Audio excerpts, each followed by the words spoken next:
নমস্কার বন্ধুরা, শ্রীকৃষ্ণবাণী চ্যানেলের পক্ষ থেকে আপনাকে স্বাগত। আজকে আমরা জানব কামিকা একাদশী কখন। শ্রাবণ মাসের কৃষ্ণপক্ষে দিয়ে একাদশী পরে তাকে কামিকা একাদশী বলা হয়। এই উপবাস পালন করলে বাজপেয় যজ্ঞের সমান আধ্যাত্মিক পুণ্য লাভ হয় বলে বিশ্বাস করা হয়, যা একটি অত্যন্ত সম্মানিত বৈদিক রীতি। এই দিনে ভক্তরা শঙ্খ, চক্র এবং গদা ধারণ করে ভগবান বিষ্ণুর দিব্যরূপে পূজা করেন।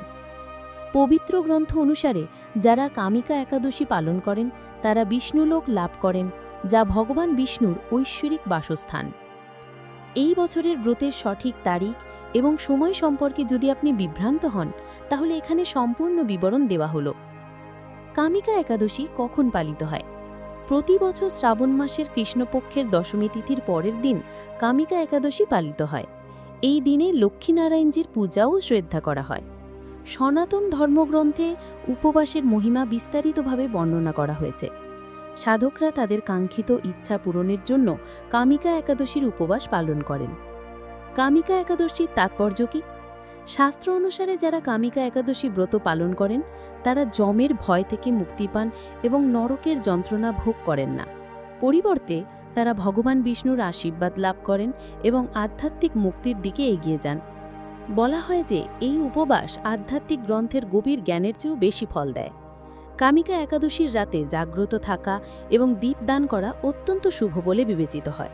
শাস্ত্রে বলা হয়েছে যে ঐশ্বরিক রেকর্ড রক্ষক চিত্রগুপ্তও এই জাগরণ পালনকারী ভক্তের পুণ্য গণনা করতে পারেন না।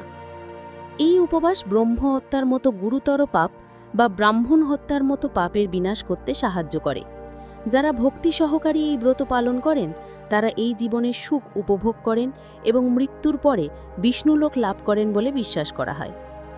কামিকা একাদশীর শুভযোগ। শ্রাবণ মাসের কৃষ্ণপক্ষের একাদশী তিথিতে অনেক শুভ মিল তৈরি হচ্ছে, যার মধ্যে রয়েছে বৃদ্ধি এবং ধ্রুবযোগ। এই যোগগুলিতে ভগবান বিষ্ণু এবং মা লক্ষ্মীর ভক্তি সহকারে পূজা করা হবে। এর সাথে সাথে একাদশী উপবাসও পালন করা হবে। ভগবান বিষ্ণুর উপাসনা জীবনের সুখ এবং শান্তি নিয়ে আসে। কামিকা একাদশীর গল্প।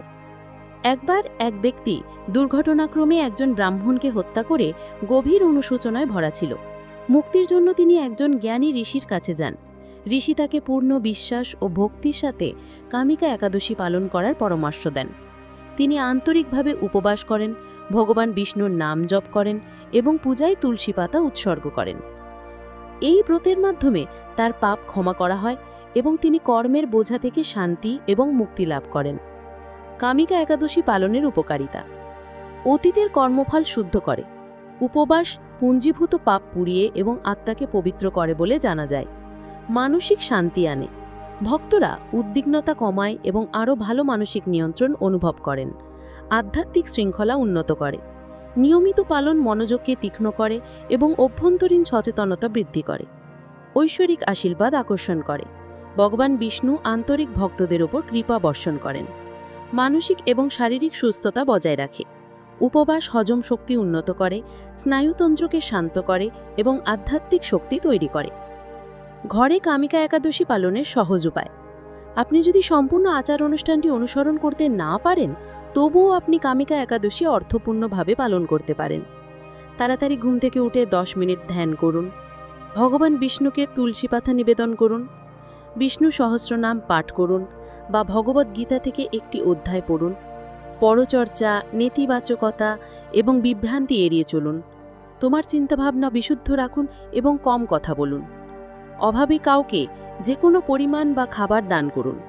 এই একাদশীর মূল কথা তোমার ভাবের মধ্যে, তোমার আচার অনুষ্ঠানের মাত্রার মধ্যে নয়। কামিকা একাদশী কেবল একটি আচার অনুষ্ঠানেরও বেশি কিছু। এটি অন্তর্নিহিত শান্তি এবং ঐশ্বরিক যোগাযোগের এক আধ্যাত্মিক প্রবেশদ্বার।